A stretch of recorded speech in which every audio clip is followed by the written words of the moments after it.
Северная Осетия, Алания. 7987 квадратных километров. 678 тысяч населения. Более 1,5 миллиона туристов в год. Но я пошел дальше. Я переехал сюда и теперь готов исследовать каждый уголок Северной Осетии. Всем привет, меня зовут Евгений Казанов, я профессиональный турист и телеведущий. Проехал более 15 тысяч километров. Посетил сотни музеев, попробовал тысячи блюд. В каждом выпуске я путешествую по Осетии вместе с теми, кто знает ее лучше всех, местными жителями. Наша цель – исследовать республику. 28 тонн, не поверите, поднимали на вертолете. Познать вековую культуру. Я бы съел запах просто. И составить свой путеводитель ярких эмоций. Вы посмотрите, что там за виды! Ирон и я, когда простое путешествие начинается с вопроса: а что, если остаться?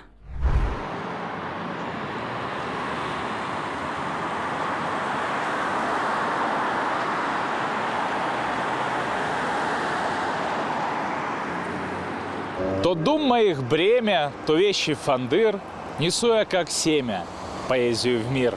Этими словами Костахи Тагуров, осетинский поэт, говорит о своей миссии просветителя и певца, о том, что его творчество должно быть в неразрывном единстве с народом. Но вложив свои стихи в уста сказителя Кубады и наложив ноты звонкого фандыра, мы услышали мелодию Осетии.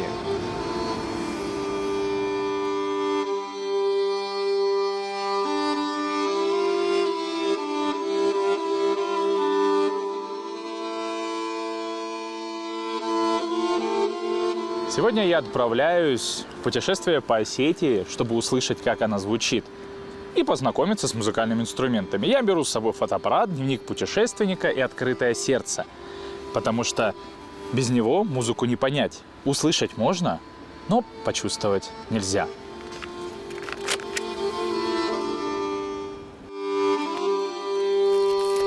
Чтобы познакомиться с этой культурой, сегодня я встречаюсь с человеком, который будет моими ушами, моими вопросами и моим проводником в мир осетинской музыки. Казбек Лалиев – человек, посвятивший свою жизнь искусству и культуре. Он получил образование в училище искусств имени Валерия Гергиева, заложив прочный фундамент своего творческого пути. Являясь одним из основателей ансамбля песни и танца «Эристон» в Санкт-Петербурге, он активно развивает и популяризирует национальные традиции. Сегодня Казбек возглавляет Республиканский дом народного творчества, продолжая сохранять и приумножать культурное наследие. Друзья, и на ваших экранах передача «Ирон и я», где мы вместе путешествуем по республике и познаем культуру Северной Осетии. Прямо сейчас я выдвигаюсь знакомиться со своим Ироном. Ну что, вы готовы? Мы готовы? Тогда Анчадестан.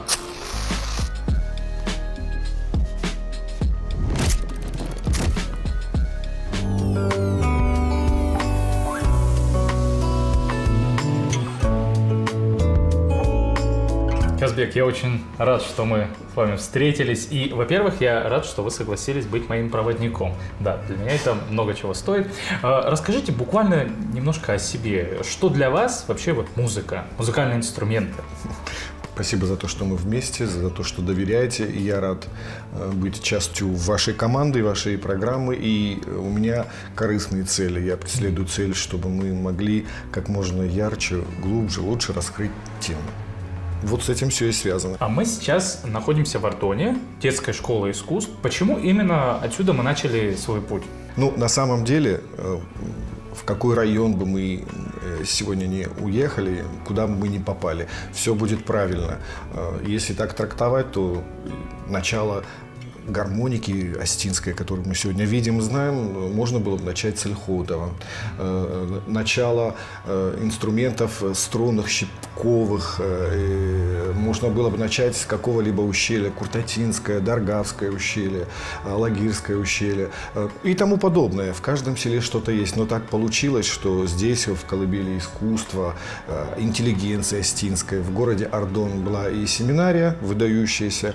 Мы начнем с Цуцко Амбалова. Он тоже выдающийся деятель искусства и культуры, один из приятелей Костахи Тагурова, последователей его. Вот. Ну и 3 выдающихся гармониста нашей эпохи с вами. Это Сима Ревазова, Ирина Местулова и сегодня с большим успехом блестящий Сослан Зуцев. Вот поэтому все очень просто. И так получилось, что за этими людьми сегодня в Ардоне такой красивый шлейф благодаря Тугану Дулаеву пошел. Дети продолжают их дело, развиваются, детей становится больше и больше. Я очень счастлив видеть даже просто простых граждан, которые когда-либо в детстве были приобщены к культуре, к искусству, к остинским народным инструментам в особенности. Это полноценные граждане наши. Можно ли сказать, что вот как раз с этой школы вот вырастают вот эти самые ростки профессионалов, которые будут дальше становиться большими артистами? Можно сказать с уверенностью, что в остинских семьях рождаются эти ростки и семена. Здесь, в школах искусств, музыкальных школах, их агрономы правильно орошают, опыляют, обрабатывают и помогают им вырастать. А дальнейшее уже от многих факторов зависит.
Казбек, а подскажите, вот мы сейчас с вами отправимся познавать инструменты. С какого же инструмента, ну, можно сказать, лучше всего начать познавать музыкальную культуру Осетии? Ну, если мы будем говорить о том, с чего нам начать правильнее, то есть несколько аспектов. Мы для себя должны понять, что в Осетии существуют 4 основные группы народных древних инструментов. 5-я – это гармошка, она вне конкуренции сегодня, так получилось. Сколько людей, столько энергетики, столько мнений, столько вкусов. И если мы сейчас будем спрашивать даже наших зрителей, с чего нам начать наше путешествие, будут абсолютно разные мнения. По историческим описаниям и фактам это была арфа, дуадештанон. Это нардский эпос. Средние века – это точно кишенфандер. Он трехструнный, двуструнный, совершенно разных, с небольшими отличиями, деталями и в конструкции, звучания. По всем ущельям Осетии он был разный. Вот, и так далее, и так далее. Так что все на ваш вкус, на наш общий вкус. Я предлагаю начать с кишенфандера и отправимся куда? С удовольствием вас поддерживаю и отправимся именно же туда. Место, где сегодня можно увидеть, как рождается этот инструмент. К Зауру Демееву в Тарское. В Тарское, вперед. Поехали.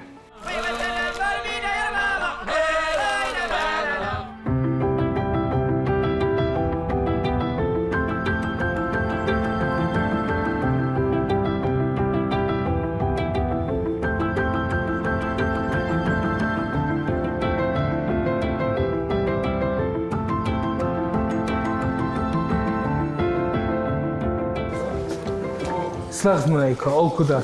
Мына одон гүрсөсө бошун бу. Здрасте. Заур, нам очень приятно, что вы нас встретили у себя. И, для начала вообще хочется узнать, что у вас здесь такое. Мастерская. Но не простая мастерская, я вижу здесь дети. Вот. И расскажите, с чего начинается вообще изготовление, у вас именно в мастерской изготовление музыкального инструмента? Заготавливаю материал, именно дерево заготавливаю, древесину. Когда уже в подходящем месте уже засыхает, как полагается, все, тогда начинаем уже изготавливать инструменты. Вот по поводу дерева. Я читал, что изначально брали дерево с южных склонов. Это так или это мифы? А как быть тем, кто живет на северных склонах? Ходили в южные. Это неправда. Самое главное – это крепкая порода дерева, это основной корпус инструмента. И мягкая порода – это дека, которая отзывается на вибрацию струн. Это хвойные породы в основном деревьев. Мастер подтвердит, что и как. Главное вовремя, в свое время дерево вырубить, то есть именно зимой, самые холодные дни, чтобы меньше влаги там было. То есть весной уже дерево не то качество будет. То есть там влаги, когда оно будет засыхать, то есть трескаться, портиться. Зимой где-то в январские морозы, начало февраля, то есть определенное время есть где-то неделя. И в эту неделю надо дерево вырубить и подготовить. Процесс изготовления музыкальных инструментов в традиционной культуре осетин имел сакральное значение. Прежде чем срубить дерево для изготовления, было принято помолиться. При этом человек с нечистой совестью не мог быть изготовителем инструмента. Здесь у нас несколько вариантов изготовления инструмента. Первый вариант – это по частям склеиваем. Второй вариант – это у нас Казбек. Раньше это выдалбливали. Это раньше, да. Первый вариант – это вот такой, все части склеиваем. А раньше же не было такого клея. Раньше из цельного куска, цельный кусок и выдалбливаем. А по звучанию инструменты будут отличаться, если По звучанию, да, конечно, будут отличаться. Мы с вами видим эту самую трансформацию, о которой часто люди говорят. Музыканты больше идут за концертным звучанием инструмента. Да. Но если соблюдать все технологии, связанные с деревом, с вырубкой, это все чисткой, но сама, как если брать, что музыкальный инструмент – это продолжение мастера или человека, то, естественно, ближе к душе звучание аутентичного инструмента, который сделан по технологии. Он звучит глуше, но он звучит интереснее. Интерес заключается в том, что таким образом, обертонов в звучании больше. Фандыр – один из древнейших инструментов Осетии. Он не терпит спешки и суеты в изготовлении. Каждое движение отточено до идеала. Он не играет, он рассказывает о доме, о дороге, о человеке. Зару, подскажите, я правильно понимаю, что дети, которые к вам ходят, они сами изготавливают себе музыкальный инструмент от начала до конца и уже потом идут на нем еще и учиться играть? Сами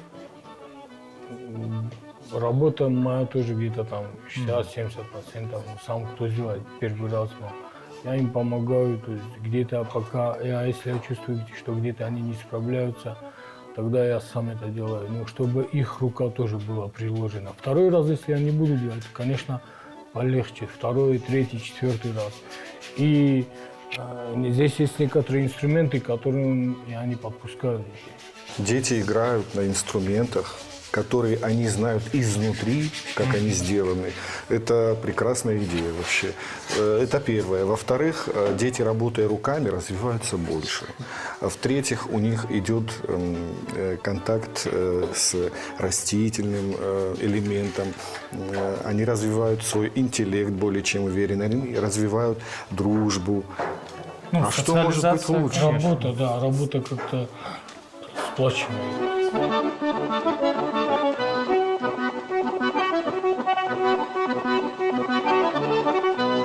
На стыке веков появилось имя уважаемого мастера Суслана Мауралова, где он вокруг себя, так же, как и Заурбек, в городе собрал единомышленников, увлекающихся традициями, инструментом, музыкой, культурой. Это тоже не профессиональная школа, но тем не менее они появились. Дальше они все разбежались, начали самостоятельно заниматься развитием осетинских традиционных народных инструментов. Среди них Таймураз Березов, среди них Олег Ходов, Тимур Илаев. Каждый из них нашел какую-то свою нишу, свои особенности. Вот. Особенности Заура сегодня пришли, несмотря на то, что он уже и поучаствовал в СВО, вернулся в родную Осетию. Его особенность, помимо того, что он делает инструменты, еще и связана с детьми, что особенно уважительно. Ну, потому что есть небольшой секрет, он с ними категорически не разговаривает на русском языке, только на осетинском. Я заметил. И дети учатся. Манакас, манадундарин, гцелафта барасухтка. Я угалта, видишь, манадиша майхархалык тамал баззай, ай. Мастине форма мофисов, хорошо? Автона моя лоб систо, я нахан система. Ты прямо линию ходишь. Заур, спасибо вам большое за экскурсию, очень интересно. Ну а теперь, наверное, я скажу за двоих. Нам хочется послушать, как дети играют на своих же инструментах. Давайте, Хочется. Можно? давайте сыграем. Аба, чё шагдан? Именно фандыр всегда был в руках у Кадык-Ганак, сказителя, который путешествовал и воспевал людям истории из нардского эпоса.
Итак, ну что, мы немножко с производством ознакомились, послушали историю. Если исходить из того, что Кышин Фандыр и Дала Фандыр — это голос, то что тогда может быть душой осетинской музыки? Но тут споров может быть очень много. И голос, и душа, и глаза, и уши, и остальные части тела. Для всех по-разному. Какая душа разная у всех людей, вот такая инструмент. У кого-то отзывается один инструмент, у кого-то другой. Но чаще всего, допустим, у меломанов отзывается в душе дуада, что он фандыр. Арфа. Арфа. Итак, ну тогда надо отправляться послушать этот замечательный инструмент. С большим удовольствием. Давайте проедем.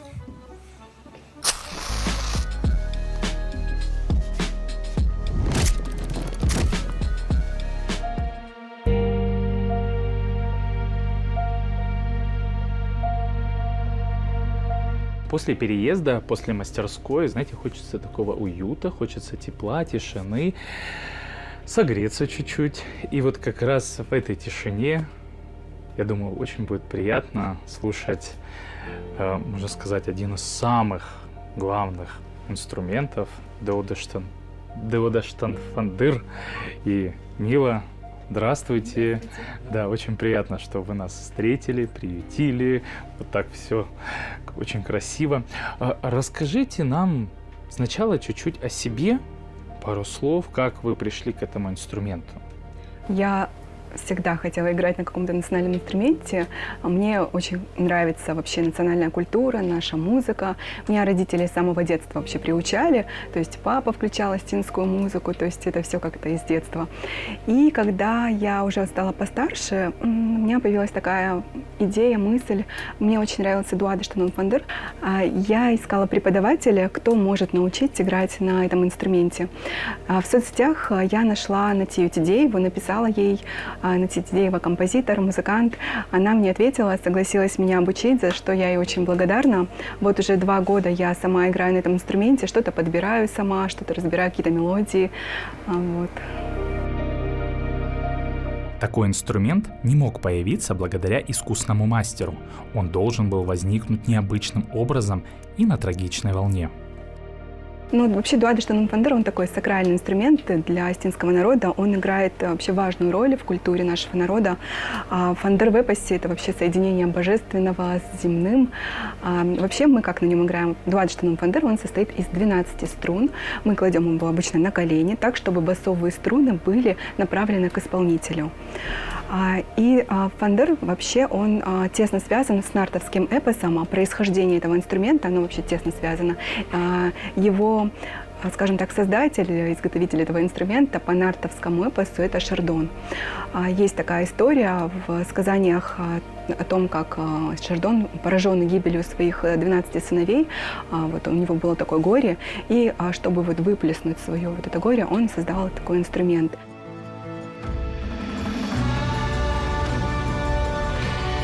Взяли нарты из рук Шардона Фандыр, и сказали они друг другу: «Если даже всем нам суждена погибель, навеки останется жить Фандыр. Он расскажет о нас, и кто заиграет на нем, тот вспомнит о нас, и тот станет нашим навсегда».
Я так скажу, я сижу тут между вами, вы играете, вы тут чуть-чуть напевали, и я так вот прям расслабился, окунулся в эту атмосферу, еще и сама атмосфера, еще и тут огонь, я прям, если честно, куда-то улетел.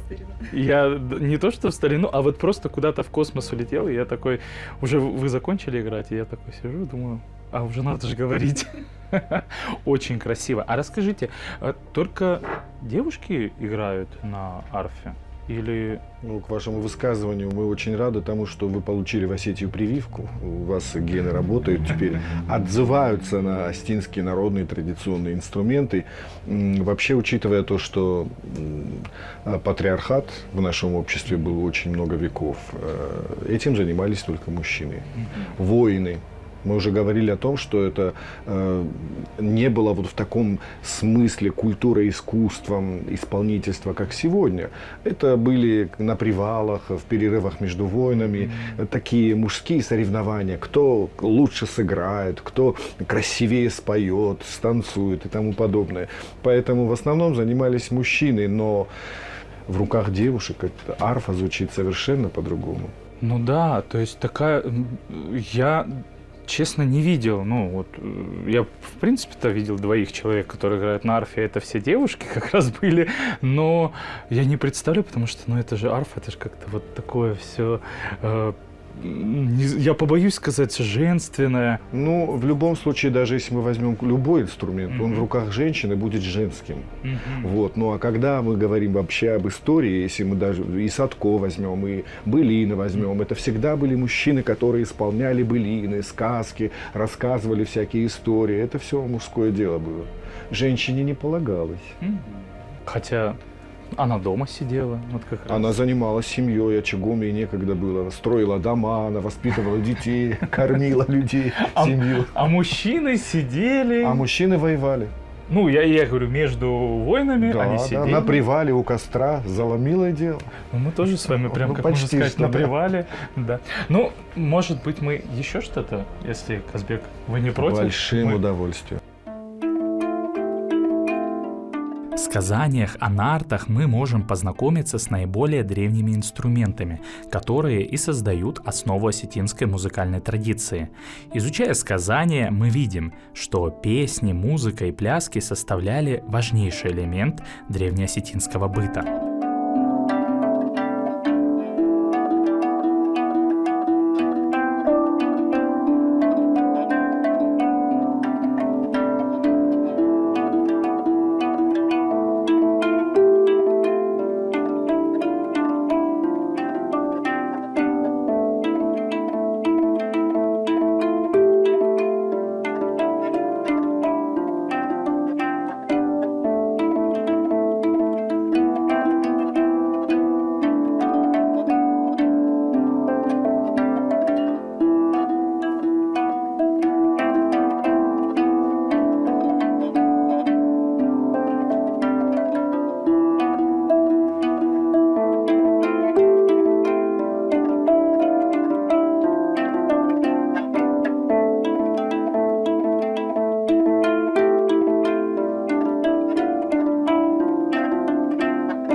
Но то, что я сегодня услышал, ну, как я уже сказал, я повторюсь, я куда-то улетел и наслаждался. Мила, спасибо вам. Спасибо вам огромное. Большое. Очаровало.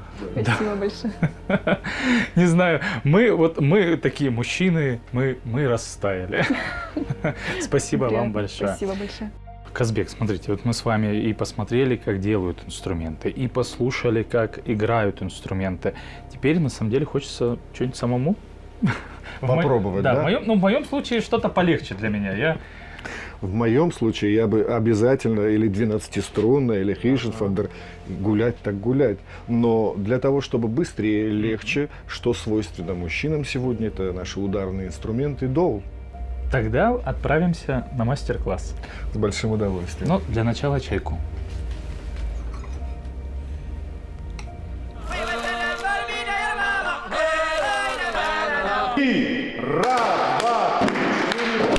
Жители Северной Осетии говорят, чтобы понять душу осетинского народа, надо послушать музыку на фандыре. Если фандыр и арфа – это голос и душа, то доули – это сердце. Занятие мы начнем с обучения дробь. Дробь самая первая, самая легкая. Играется по очереди.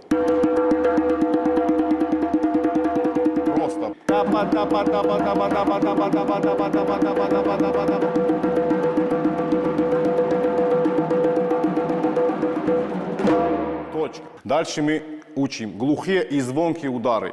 Глухой удар, вот, закрытая рука. А ну, 3, 4.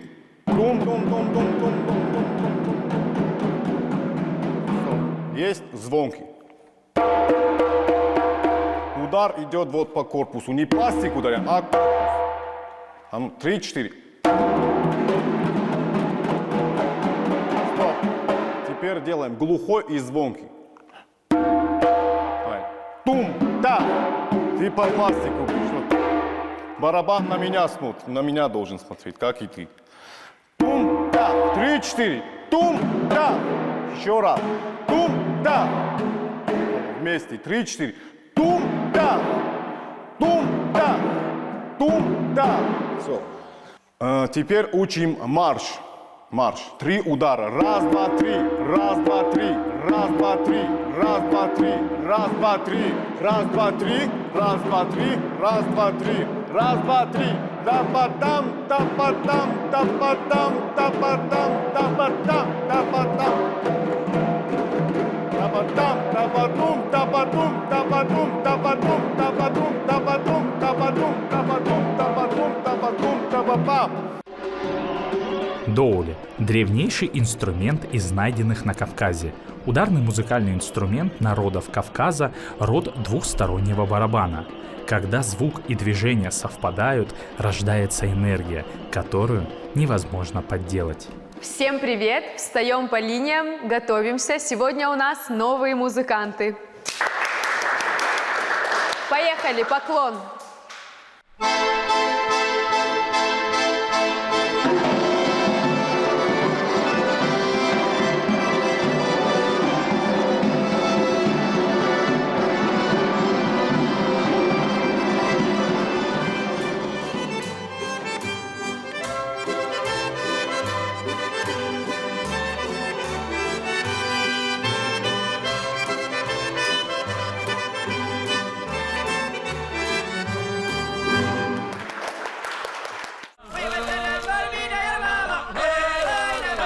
Мне очень понравилось, как мы сыграли. Я думаю, можно уже даже в ансамбль. Да? Так, ансамбль у нас получился уже. Дуэт. Дуэт. Ну, это Нет, даже ансамбль. настроя было. Это ансамбль. Но до оркестра мы не доросли. Но послушать, посмотреть, я считаю, что очень стоит. Тем более оркестр осетинских народных инструментов. Есть такой. Есть, конечно. Наша государственная филармония оркестром руководит Олег Ходов. Поедем тогда к нему. С большим удовольствием. Я уже в предвкушении.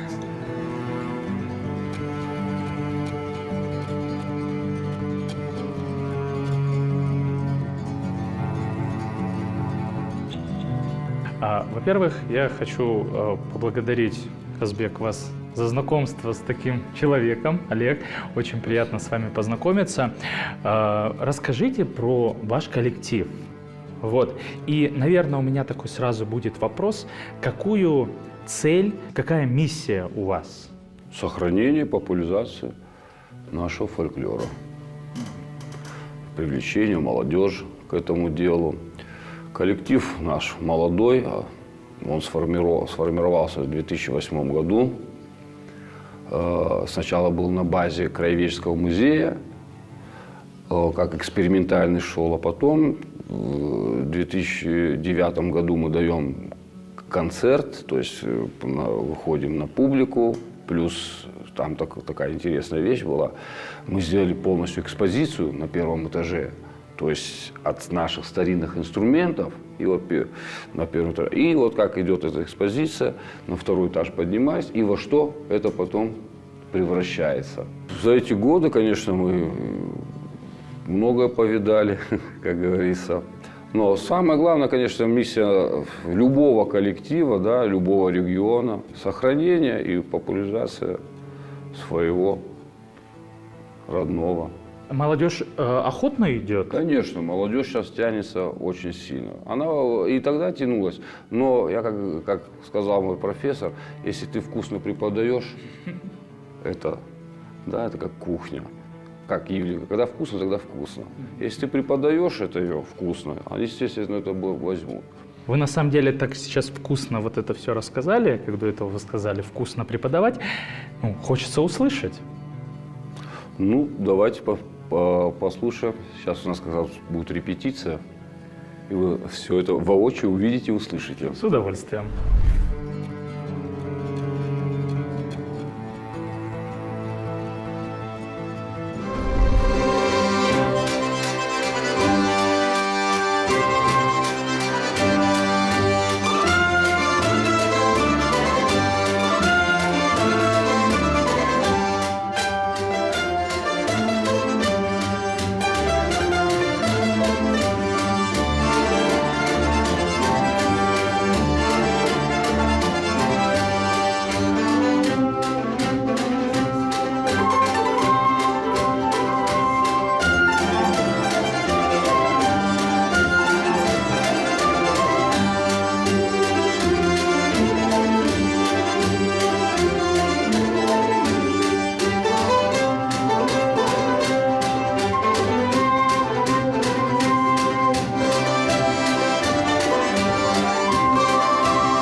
Посмотрите, насколько музыка вечна. Она может нас провести через историю, окунуть нас в далекое прошлое и рассказать нам о том, как жили наши предки. Ну, после репетиции, на самом деле, у меня появилось еще больше вопросов, еще больше эмоций. Ну, во-первых, немножко расскажите про инструменты, которые использовались вот как раз у оркестра. И непосредственно они здесь и находятся. Как это? Ну, если вкратце, давайте я быстренько отформатирую, чтобы Олегу Бексултановичу легче было вам донести мысль. Мы должны обязательно учитывать то, что Алана, Скиф и Сарматы, эту историю, инструменты были совершенно другие. И быт, и образ жизни, и цивилизация была совершенно другая. Но прошло очень много столетий. И за эти столетия, естественно, менялись и образ жизни осетин, и их культура менялась.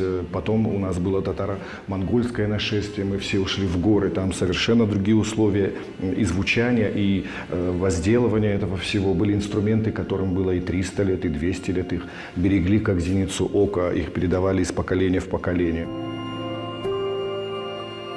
Ну, начнем сначала с инструментария. Да, у нас инструментов, если поштучно взять, каждый инструмент, то у нас около 13 инструментов.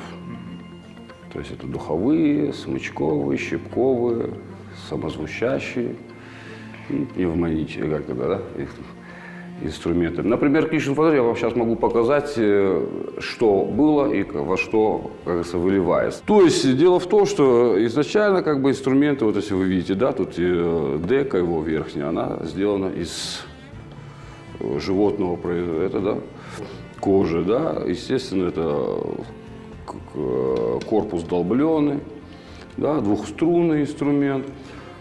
Но как это и время идет, все меняется, и как бы если мы сделали уже оркестр, то там уже требования к этим инструментам, конечно, уже другие. Да? И мы уже берем и подбиваем уже как бы в классическом варианту. Модернизируем, да. И вот, например, если Кришн Фандыр, то мы уже сделали из них семейство, тоже у нас есть прима, альт. И, если так доступно сказать, виолончель. То есть у них есть еще разновидность по высоте, да, как да. То бишь мелкий инструмент звучит высоко, и чем он крупнее, тем он мощнее и ниже звучит. Появились после 2 струн уже в оркестре 4-струнные. Мы можем даже проследить, посмотрите, изначально у нас были 3-струнные, вот они наверху. Но как бы для общего такого как бы маневренности, как бы сказать, или как бы сказать. Как в сказке, королевств вам немало. Да. Развернуться негде. То есть уже чтобы диапазон был, позволял нам не только как бы играть и фольклор, но еще и классические произведения. Отметим еще одну сферу применения Кришн Фандыр. В горах Осетии зимой под лавинами и снежными обвалами оказывались погребенными люди. Так вот, при поиске погребенных под снегом использовали этот инструмент. Музыкант продвигался над завалом, тихо играл на фандыре и прислушивался. На том месте, где находился человек, тональность звучания заметно менялась. И тогда за дело брались люди с лопатами, и зачастую удавалось спасать погребенных заживо. Вот этот фандыр, он отличается от... Это альт. Ага. Альт. Ну, это то же самое, я же говорю, по принципу смычковых инструментов. Там. Скрипка, альт. И про смычок, клавиши. его изменения. Вот. Естественно, смычок мы тоже берем классический уже, потому что уже самодостаточный. Это конский волос, да? Да. А раньше тоже использовался как бы вообще кишин-фандыр, как его. Вообще изначально, чтобы мы понимали, приставка кишин это уже современного характера. Изначально он назывался просто фандыр. Ирон фандыр. Изначально не все фандыры. Фандыры, да. Просто А дословно перевод как-то... Есть слово фандыр? лира. Лира. Остинская лира. Когда начинают даже наши местные спрашивать, что это такое вам, я говорю, Коста Хитагуров изначально уже перевел это все. Ирон фандыр, осетинская лира. Почему кишин фандыр? Потому что изначально все вот эти струны сделались, конечно, из конского волоса. Олег, ну я вот смотрю, вы держите. Может, что-то продемонстрируете? Можно, конечно, продемонстрировать его звучание. Маэстро!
Казбек, я хочу вас поблагодарить за то, что провели меня по музыкальным страницам культуры Осетии.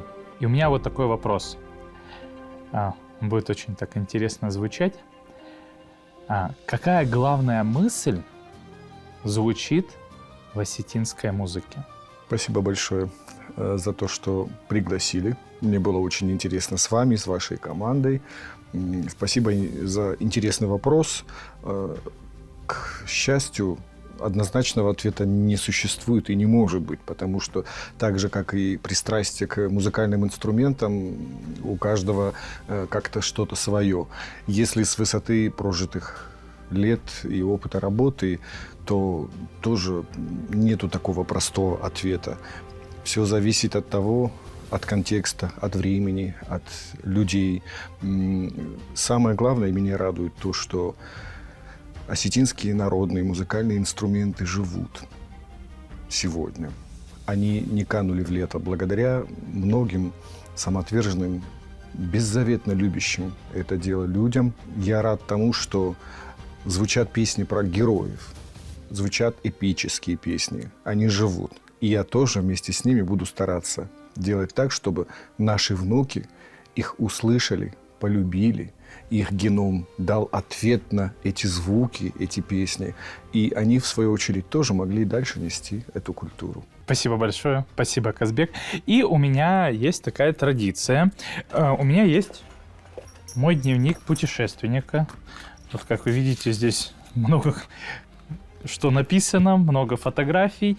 И в конце каждой программы я делаю фото со своим гостем, со своим Ироном и вклеиваю на долгую-долгую память. Очень приятно, очень хорошая идея. И я тоже хочу, чтобы наша с вами фотография тоже здесь осталась на долгую память. С удовольствием.